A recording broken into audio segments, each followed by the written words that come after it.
Nous retrouvons le diocèse, comme toujours, le diocèse, les fidèles, avec leurs pasteurs, les religieuses présents. Il y avait ces inquiétudes par rapport à ce que nous vivons depuis 8 mois et demi.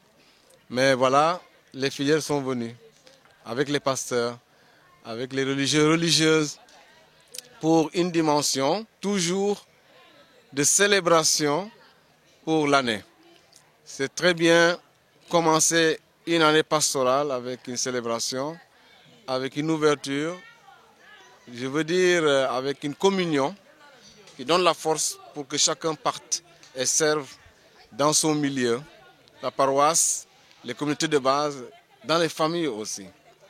Voilà, donc mon impression est très très positive. L'évêque est en mission pour une session de la conférence en Mauritanie. Il a communiqué. Je suis très satisfait parce que les fidèles sont là. Ils sont venus, les mesures ont été respectées.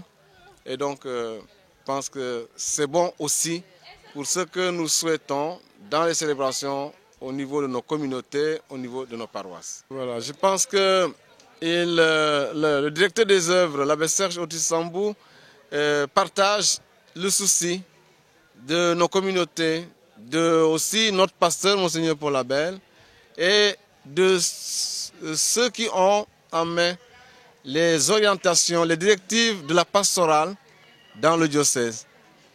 Bon, il y a eu des premières observations, des évaluations par rapport à tous les 8 mois vécus sans célébration publique, communautaire, paroissiale.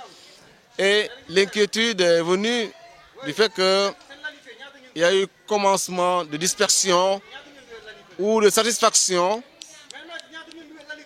La satisfaction à se contenter de la messe à la maison par les médias et par les réseaux. Et cette inquiétude est là.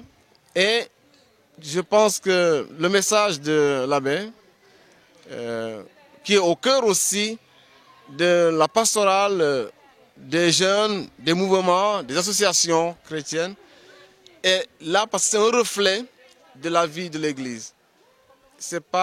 Il y a quelque chose à prendre dans la célébration eucharistique publique, dans la communion. Il a dit visible, tactuel, on est ensemble. Et ça c'est important, il faut comprendre et revenir à cette réalité. Merci beaucoup, c'est une belle initiative. Cela veut dire que nous pouvons faire quelque chose. Nous sommes capables de faire quelque chose. Ça tombe bien, c'est l'évangile de ce jour.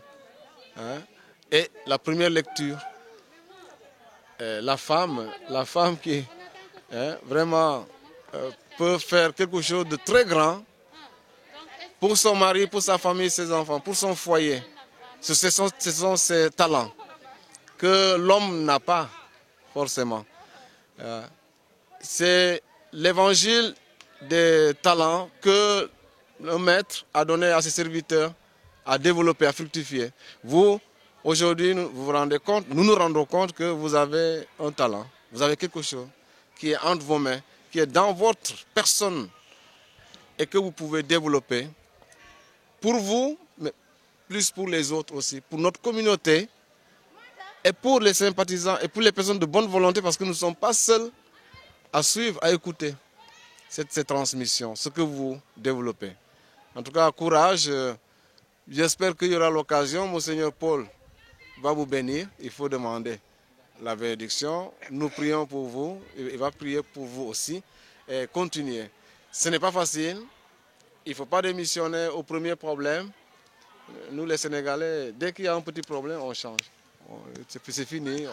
Mais le développement viendra avec votre constance, votre persistance à travailler pour servir votre communauté, pour atteindre beaucoup de monde.